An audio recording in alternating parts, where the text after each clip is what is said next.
ডাক্তারি রিপোর্ট দেখে এবার কিষাণু মিটিকে বিয়ে করতে অস্বীকার করলে তখনই মিটি উচ্চশিক্ষা দিয়ে দেয় কিষাণুকে হাসপাতালে। হ্যাঁ বন্ধুরা, এমনটা হতে চলেছে আজকের পর্বে। বিস্তারিত জানতে ভিডিওটিতে লাইক দিয়ে চ্যানেলটিকে সাবস্ক্রাইব করে পুরো ভিডিওটি তোমরা দেখতে থাকো।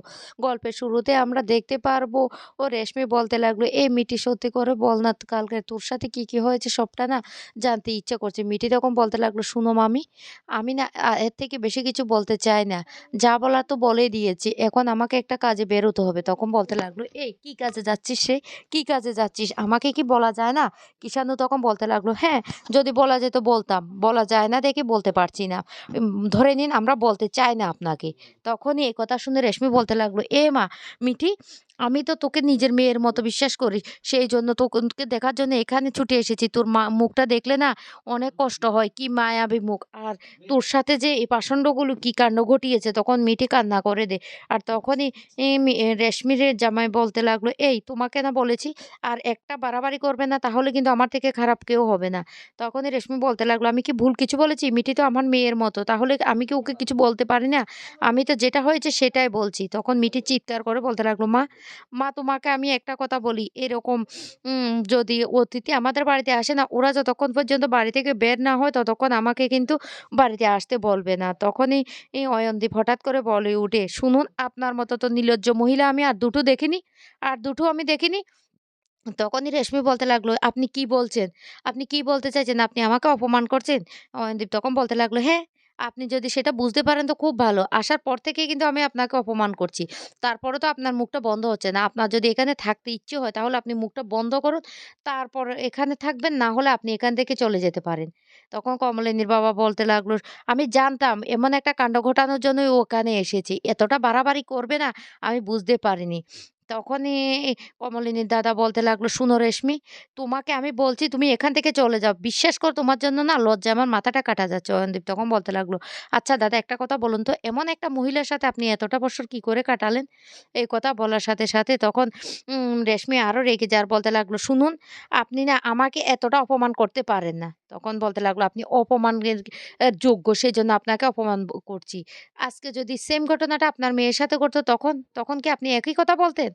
আর মিঠি, মিঠিকে এইভাবে আপনি এতটা despair করে ফেলছেন যে মেয়েটা কিছু হয়ে যেতে পারে। আর মেয়েটার যদি কিছু হয়ে যায় তার জন্য কিন্তু আমি আপনাকে ছেড়ে কথা বলব না।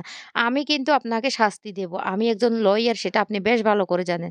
তখন কিষাণু বলতে লাগলো, "মিঠি, আমাদের না এখানে দাঁড়িয়ে থাকার কোনো দরকার নেই, চলো।" এই বলে ওরা যখন বেরিয়ে যায় তখন রেশমি বলতে লাগলো, "শুনো, আমি না একটু চা খাবো। তোমাদের রান্নাঘরে কি জিনিস আছে একটু বলবে? আমি গিয়ে চাটা করে নিয়ে আসি।" এ কথা বলতে কুর্চি তখন বলতে লাগলো, "শুনুন, আপনি কেন চাটা করতে যাবেন? আমরা এতগুলো লোক থাকতে?" কমলিনী তখন বলতে লাগলো, "ঠিক আছে, আমি না হয় চাটা বানিয়ে আনবো। বৌদি তোমাকে যেতে হবে না।" তখন রেশমি আবারও বলতে লাগলো, "শুনো বুড়ি, তোমার না মনটা ঠিক নেই। কালকে রাত থেকে তোমাদের মনে অনেকটা আ ঝড় বয়ে গেছে। তাই চাটা না আমি করে নিয়ে আসবো।" কমলিনী তখন বলতে লাগলো, "শুনো বৌদি, আমি বলছি না আমি ঠিক আছি, আমার কিচ্ছু হয়নি। তারপরেও তুমি কেন এভাবে বলছো? আমার কিচ্ছু হয়নি। আমি তোমার জন্য চাটা করতে যাচ্ছি। তুমি চা খেয়ে তারপরে চলে যেও।" এদিকে মিঠিকে নিয়ে কিষানও হাসপাতালে চলে আসে। মিঠি তখন খুব কান্নাকাটি করতে থাকে। কিষাণু তখন বলতে লাগলো, "শোনো মিঠি, এভাবে কান্নাকাটি করবে না। আমি নিয়ে এসেছি, আমি একদিনের ছুটি নিয়েছি। তাই আমি ভিতরে যাব না। তোমার জন্য যে ডাক্তাররা থাকবে সবার সাথে আমি কথা বলে নিয়েছি। কেউ তোমাকে অপমান করবে না। তুমি যাও।" মিঠি তখন বলতে লাগলো, "আমি না ভুলতে পারছি না ওই ঘটনাটা। আমার সাথে যে এমন একটা ঘটনা হবে।" তখন কিষাণু বলতে লাগলো, "শোনো মিঠি, আমাদের জীবনটা তো বইয়ের পাতা না যে পরের পাতায় কি লেখা আছে সেটা আমরা আগে থেকে জানতে পারবো। ও আমাদের জীবনটা এমন একটা যে পরে কি হবে সেটা আমরা জানি না। হ্যাঁ, সবসময় মানুষের সাথে খারাপ হয় না। হঠাৎ করে খারাপটা হয়। আর এই খারাপটা তোমার সাথে হয়েছে, তারপর তোমার জীবনে ভালো তো আসতে পারে।" মিঠি তখন বলতে লাগলো, "আমি বুঝতে পারছি না। এরপর তুমি কি করবে সিদ্ধান্ত নিয়েছো?" তখন বলতে লাগলো, "আগে ডাক্তারি রিপোর্টগুলো দেখি, তারপর না হয় অন্য ব্যবস্থাটা নেওয়া যাবে।" তখন মিঠি কান্নাকাটি করে বলতে লাগলো, "আমাকে তো অনেক বকাঝকা করতে।" তখন কি যেন বলতে লাগলো, "হ্যাঁ, করতাম। কেন করতাম সেটা তুমি জানো না। আমি তোমাকে বড্ড ভালোবাসি। সেইজন্য আমি তোমার কাছে যাওয়ার জন্য এটা করতাম। আমি বুঝতে পারছি প্লুটো না আ তোমার জীবনে এখনো রয়ে গেছে। সেজন্য তুমি প্লুটোকে ভুলতে পারছো না।" তখন মিঠি বলতে লাগলো, "প্লুটো আমার জীবনের অতীত। অতীতকে নিয়ে কোনোদিন বাঁচা যায় না। অতীতকে সম্মান করা যায়। তাই এসব কথা বলে তুমি আমাকে একদম ছোট করো না।" তখন বলতে লাগলো, "ঠিক আছে তুমি যাও।" এরপরে মিটিকে চেকআপের জন্য নিয়ে যাওয়া হয়। তারপর মিটিকে চেকআপ করে সেখান থেকে বের করা হয়। মিটি তখন বলতে লাগলো, "শোনো আমি তোমাকে একটা কথা বলে রাখি। তুমি কিন্তু আমাকে দয়া দেখাচ্ছ না তো? তবে আমাকে দয়া দেখালে সেটা আমি কিছুতে সহ্য করতে পারব না।" কিষাণু তখন বলতে লাগলো, "ডাক্তারের রিপোর্টটা আগে দেখি তারপর তোমার সাথে আমি কথা বলব।" মিটি তখন বলতে লাগলো, "তার মানে? তার মানে রিপোর্টটা যদি খারাপ আসে তাহলে তুমি আমার সাথে কোনো সম্পর্ক রাখবে না?" এদিকে কমলিনী বাড়িতে খুব কান্না করতে থাকে। নতুন তখন বলতে লাগলো, "শোনো কমলিনী, একদম কান্না করবে না। একটা মেয়ের জীবনে এমন একটা ঘটনা ঘটেছে বলে মেয়েটার লাইফটা নষ্ট হয়ে যাবে তা তো হতে পারে না। মেয়েটির জীবনের কি বিয়েটাই সবথেকে বড়? তুমি এভাবে কান্না করবে না।" কমলিনী তখন বলতে লাগলো, "আমি তো কান্না করিনি। কিন্তু কি করব? আমি না মা আমি এই আমার মেয়ের সাথে হয়ে যাওয়া ঘটনাটা কিছুতে সহ্য করতে পারছি না। তাই আমার চোখ দিয়ে জল পড়ছে।" তখন নতুন বলতে লাগলো, "না তুমি একদম কান্না করবে না। দেখবে যা হয়েছে ভালোর জন্য হয়েছে। আমাদের মিটি দেখবে খুব ভালো হবে। তুমি যদি এভাবে কান্না করো তাহলে আমারও তো খারাপ লাগে। আজকে আমার জন্য এমনটা হয়েছে আমার মনে হচ্ছে।" যা শুনে তখন কমলিনী বলতে লাগলো, "এর মধ্যে তুমি নিজেকে কেন টেনে আনছো? এতে তো তোমার কোনো হাত নেই।" তখন কমলিনী কথা শুনে নতুন বলতে লাগলো, "তাহলে তুমি কান্নাকাটি আর করবে না।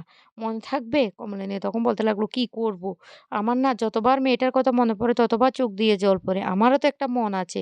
সেই মনটা আমি কতক্ষণ চাপা দিয়ে রাখবো?" অন্যদিকে দেখা যায় ডাক্তারের রিপোর্টটা দেখে কিষাণও চমকে যায় আর বলতে লাগলো, "অসম্ভব, এটা হতে পারে না।" তখন মিঠি বলতে লাগলো, "কি হয়েছে? কি হয়েছে?" তখন মিঠিও ওই রিপোর্টটা দেখে অবাক হয়ে যায়। তখন কিষাণু বলতে লাগলো, "শোনো মিঠি, যা হওয়ার হয়ে গেছে। এ নিয়ে তো আর বাড়াবাড়ি করা যাবে না। তবে এতটুকুই থাক। তোমাকে আমি বাড়ি পৌঁছে দেব।" তখন মিঠি বলতে লাগলো, "কেন? হঠাৎ করে তুমি এইভাবে কথা বলছো কেন?" তখন কিষাণু বলতে লাগলো, "বিশ্বাস করো আমার না আর একদম ভালো লাগছে না।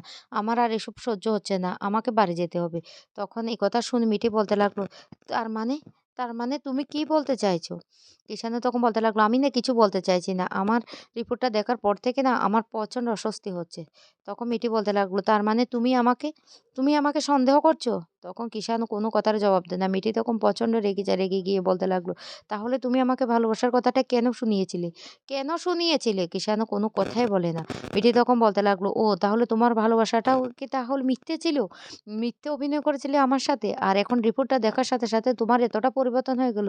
কি করে তুমি এটা করতে পারলে? আমি তো আগেই বলেছি আমাকে দয়া দেখানোর কোনো দরকার নেই। তার মানে তুমি আমাকে দয়া দেখিয়েছিলে এখন তুমি আমার থেকে মুখটা ঘুরিয়ে নিচ্ছ। তাতে আমার কিচ্ছু যায় আসে না। তুমি আমার থেকে মুখটা ঘুরিয়ে নাও। প্লুটোর মৃত্যুর পর আমি এত বড় আঘাতটা সহ্য করেছি। আমি আমি আবার ঘুরে দাঁড়িয়েছি। কিন্তু আজকে আমার সাথে যেটা হয়েছে এ তা নিয়ে না হয় আমি কিছুদিন আপসেট থাকবো। কিন্তু আমি ঘুরে দাঁড়াবো।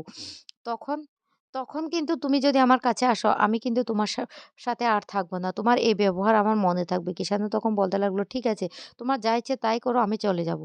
এই কথা বলতে তখন মিটি কিষাণুর কলার ধরে মেয়েকে কিষাণুকে উচিত শিক্ষা দিয়ে বলতে লাগলো, "খবরদার, খবরদার তুমি আর আমার সাথে কোনো সংযোগ রাখবে না। তোমার মতো ছেলেদের না আমার চেনা হয়ে গেছে যে গিরগিটির মতো সময়ে, সময়ে রং বদলাতে পারে। এতক্ষণ পর্যন্ত তুমি আমাকে কি বলেছিলে? আর এখন তুমি আমার সাথে কি আচরণটা করছো? তবে যাই করছো ভালোই হয়েছে। সময় থাকতে আমি সবটা বুঝতে পেরেছি। তোমার মতো ছেলেরা এর থেকে বেশি কিছু না আর করতে পারে না।" তো বন্ধুরা, কিষাণুর এই বদল তোমাদের কেমন লাগলো কমেন্ট করে জানাবে।